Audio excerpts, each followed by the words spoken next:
Hey, I heard you were going to UFL again. I am. I'm actually doing my degree program in therapeutic recreation. Oh, wow. What is therapeutic recreation? So therapeutic recreation is a very broad field. There's various terms with organizations. For me, therapeutic recreation is we work with those of all ages with, whatever maybe disability or illness they're living with or life circumstance. And we help support them through leisure and therapeutic programs, that bring meaning and value to their life and well-being. So what's the difference between other health professions? Like if you're doing that, do nurses help with that, or is it different from physio or occupational therapy? So, the difference with working with like occupational therapy and physio is that, they recreation therapy itself. The difference is that when we are using treatment or therapeutic, it's really based on their leisure, Right. and those programs and stuff that we're going to use to help them.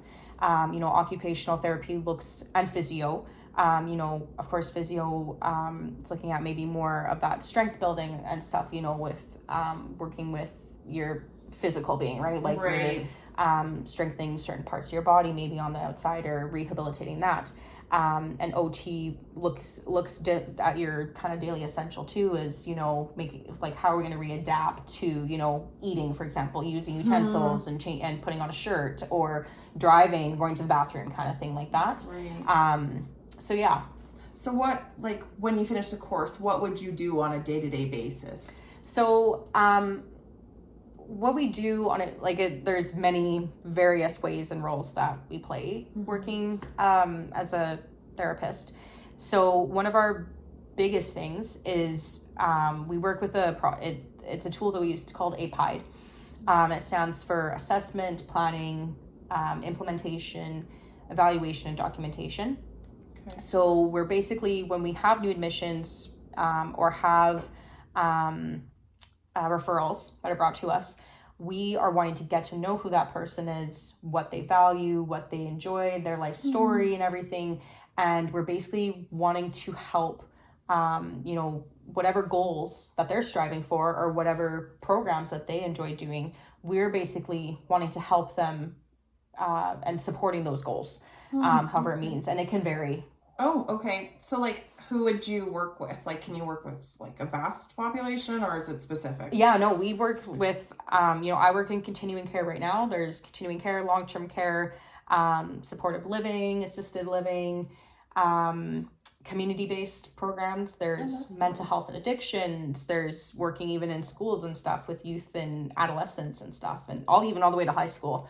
And substance abuse. Even I think there's even still veterans and soldiers and stuff that people can work. It's a huge. It's really really cool. Yeah. Yeah. So how did it kind of come to be? When did leisure become a part of healthcare? So actually, when we were doing the history with it, when we were learning about it, so Florence Nightingale,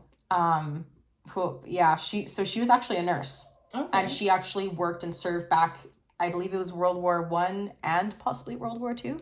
So she basically was working with wounded soldiers who had faced really traumatic injury and all that, and even with PTSD.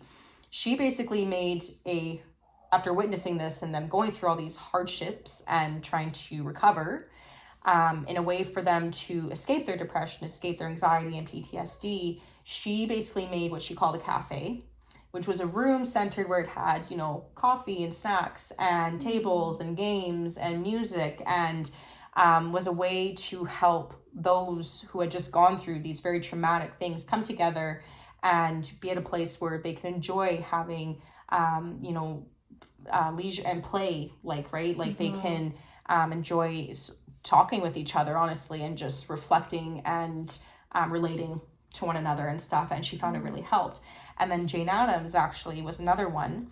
She was in a community base, so she was basically another Florence Nightingale, but she wasn't a nurse, but she did work in community based. Right. So she worked with those in poverty, and also those who had just maybe immigrated over, and trying to help them. Also, she also made a cafe where people could come together and they would help find them resources of how to help them, maybe help them find jobs, you know, also help create a space where they could also come together. And because, you know, of these immigrants coming and having varying cultures, also helped them to embrace that. They had many, same thing, music and writing. There was, you know, theater, there was, like games and all that, like, like centered to them. That's yeah. Cool. So, like, other than that, like, what have you seen, or like, what are like benefits from therapeutic recreation? So there's a tremendous amount, so many benefits. And also depending on what aspect, like, it increases your social interaction. First of all, it helps you really build these new relationships and friendships with one another. And I think also building your emotional regulation in a way, or for your self-expression almost too. Very much. And in a physical basis, you know, it also helps promote that active living and stuff, and just your overall well-being, and as well as spiritually, you know, we help promote on such a various term of it, and it really helps promote their own independence and self-accomplishment.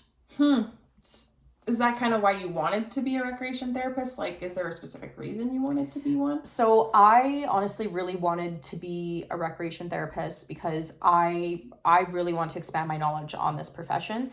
I've loved working as an assistant very much, and I really just want to grow in this field as much as I can, and helping give myself a new challenge. And I want to be able to work with with a variety of many people, and being able to help promote their well-being and quality of life as well. Right, expanding your own toolkit. Nice. So, like, is there anything that it means to you to become a recreation therapist? Because you're obviously an assistant now.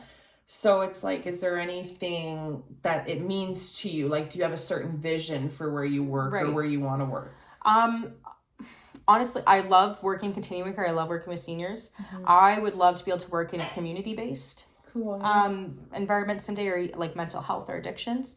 And my vision very much, again, as I say, because this is just what my true core is with recreation therapy, is promoting that well-being, quality of life, and especially through you know, your freedom and choice and independence with leisure and programs, right? It's to their ability. I'm never wanting to force anybody to do or be part of something that's not what they're not going to find right for them, right? Yeah, for sure. And everything. I definitely want to be able to base it on programs that are going to be therapeutic for them and helping just overall their whole benefit, like getting the most benefit out of it, a positive impact, and honestly just happiness, and letting them play, letting them enjoy whatever they want to do. No, it makes sense. It's funny, you don't really think about those things, but I appreciate you answering all my questions. I just wanted to know more about what you do. So for Rachel. sure. Thank you. Appreciate it.